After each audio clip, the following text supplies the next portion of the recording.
એ ઇન્દ્રદેવની વાત સાચી છે ભોળાનાથ. બરાબર છે ને? આ જેટલું અમૃત છે આપણે આપણી સભા બનાવીને પી જવી અને પછી તમારા કંઠમાં રાખેલું છે ઝેર બહાર કાઢો એટલે ઝેર છે એ બધું દાન વડે પાઈ દેવી. અરે દાનવો, અરે હા દેવો. હવે આ સમુદ્ર મંથન કરી નાખ્યું છે આપણે. અરે હા સમુદ્ર મંથન થઈ ગયું છે. તો હવે આ મેરુ પર્વત અને શેષનાગ જ્યાં જ્યાંથી લાવ્યા છે એમને મૂકી આવો. હા એમને મૂકી આવજો. શેષનાગ તો આપણા ભોળાનાથના છે. એ તો ભોળાનાથના એક તો એમના માથા ઉપર જ રહે છે. બરાબર છે ઈ તો.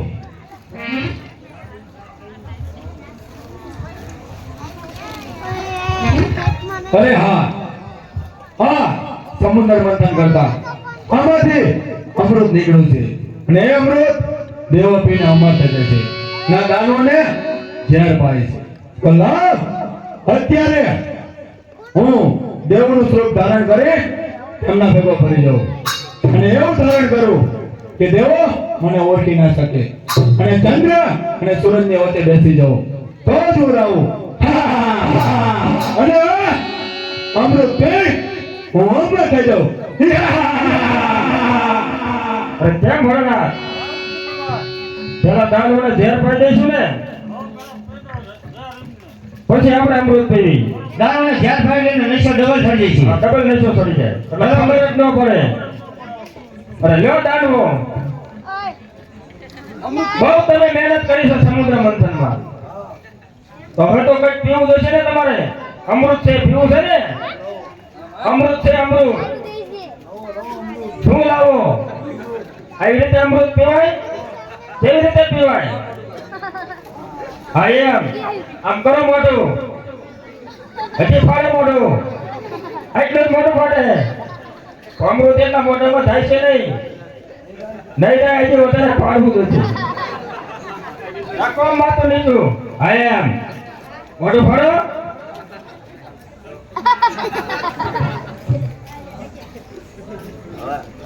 બરાબર છે હો વિષ્ણુદેવ. નશો થતો બરાબર પાવર લાગી ગયો ધ્યાનનો. બરાબર લાગી ગયો. પણ હા દાનવો કઈ થાચેલા છે કે મરતા નથી. ધ્યાન પીને સોય નથી મરતા. ક્યાં પીવો તો એને ફરતા. અરે લો દાનવો,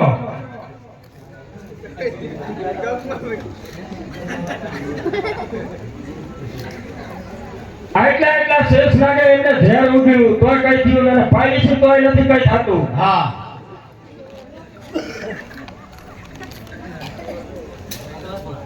અરે લ્યો દાનવો,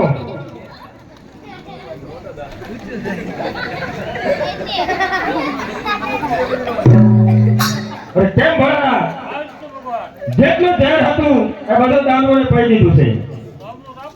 હવે અમૃત આપણે બધા દેવ લોકો પી જઈએ. બરાબર છે. તો લ્યો તમારાથી જ શરૂઆત કરી.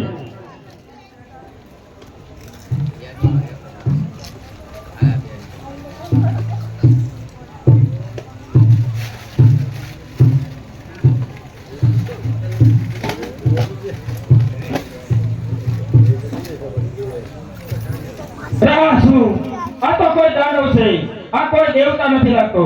કોણ છે તું? રહુ. અરે અમારી સભામાં દેવતાનું રૂપ ધારણ કરીને બેસી ગયો. આજ તો તને જીવતો નહીં છોડું.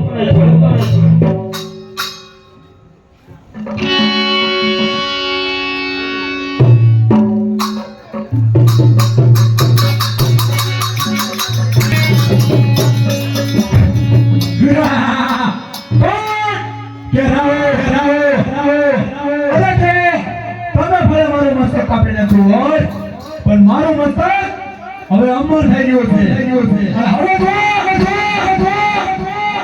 હવે તો તમને હેરાન કરે.